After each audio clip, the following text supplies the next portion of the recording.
আসসালামু আলাইকুম রহমতুল্লাহি ওবারাকাতুহ। প্রিয় ভাই এবং বোনেরা, একটি বিষয় নিয়ে আজকে কথা বলার প্রয়োজন মনে করছি। দেখেন, এতদিন আমার অনেক ভাই এবং বোনেরা আপনারা মজলুম ছিলেন, আপনাদের পক্ষে আমরা কথা বলেছি। সেটা গত 15 বছর 17 বছর যা হয়েছে, আমরা জুমার খুতবায় বলেছি, ওয়াজে বলেছি, মাহফিলে বলেছি, ইউটিউবে বলেছি, ফেসবুকে বলেছি, সোশ্যাল মাধ্যমে বলেছি। সবসময় আমরা জালেমের বিপক্ষে এবং মাজলুমের পক্ষে কাজ করেছি।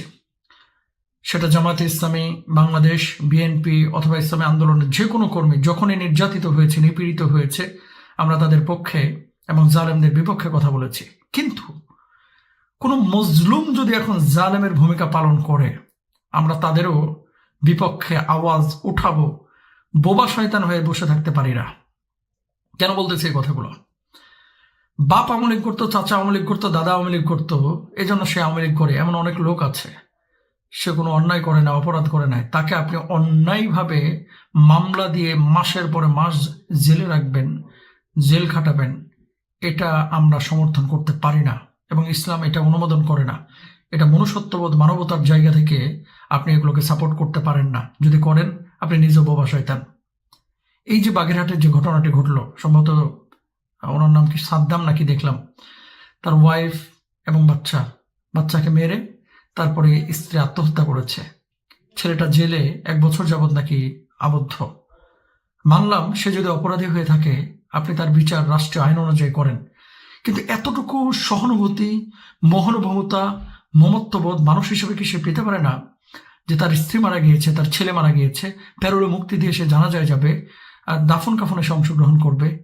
এতটুকু ন্যূনতম মানবিকতা বোধ কি মানুষ হিসেবে আমরা দেখাতে পারি না? তাহলে পরিবর্তনটা আসলে কোথায় হচ্ছে? পরিবর্তনটা আসলে কোথায় হচ্ছে? মাজলুম যদি এখন আপনি জালেমের ভূমিকা পালন করেন, কি জবাব আল্লাহর কাছে দেবেন? এবং আমরা কি চেয়েছিলাম, সামনে কি হবে, কি হচ্ছে, আল্লাহ কিন্তু দেখছেন।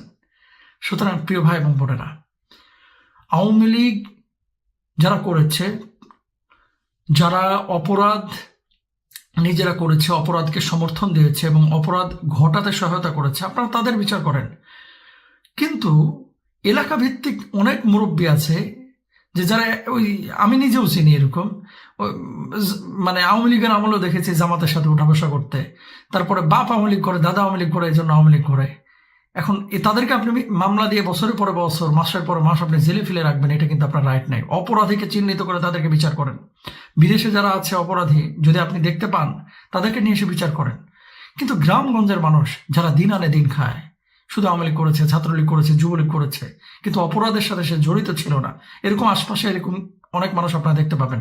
তাদেরকে আপনারা ধরে মাসের পরে মাস জেলের মধ্যে ফেলে রাখবেন, এটা কিন্তু আসলে মানবিকতার মধ্যে পড়ে না। বিষয়গুলো আপনাদের বিবেচনা করা উচিত। আর আজকের আলোচনার পরে হয়তো বা আপনি বলবেন যে মোস্তাফিজ ভাই কি বললেন, আপনি ছাত্রলীগের পক্ষে কথা বলতেছেন, আওয়ামী লীগের পক্ষে কথা বলতেছেন। দেখেন, আওয়ামী লীগের আমলে যখন শিবিরের পক্ষে কথা বলেছি, বিএনপির পক্ষে কথা বলেছি, মুসলিমদের পক্ষ নিয়ে কথা বলেছি, তখনও মানুষজন এরকমই বলতো যে উনি জামাত করে, উনি বিএনপি করে, এই করে সেই করে। তো আলেমরা, আমি দেখতে পাচ্ছি যে আমাদের ভাই ব্রাদাররা যারা স্পিকার, তারা ওই বিষয়গুলো নিয়ে কোনো কথা বলছেন না। প্রত্যেক আওয়ামী লীগ সবাই কি পাপিষ্ঠ, সবাই কি খারাপ? তাহলে আপনি কেন তাদেরকে এইভাবে অত্যাচার করছেন? কেন তাদেরকে মাসের পর মাস আপনি জেলে ফেলায় রাখছেন? যারা অপরাধী তাদেরকে চিহ্নিত করে বিচার করেন। না হলে পার্থক্যটা কোথায় থাকলো? পরিবর্তনটা কোথায় হলো? দেখুন, সে যে দলেরই হোক, আমরা জালেমদের বিপক্ষে, মজলুমের পক্ষে। মজলুম এখন যেন জালেমের ভূমিকা পালন না করে, মজলুম যেন জালেম না হতে পারে, মজলুম যেন জালেমের মতো আচরণ না করে, এই জন্য আমাদের সোচ্চার হতে হবে। আল্লাহ আমাদের বুঝ দান করুন, আমিন।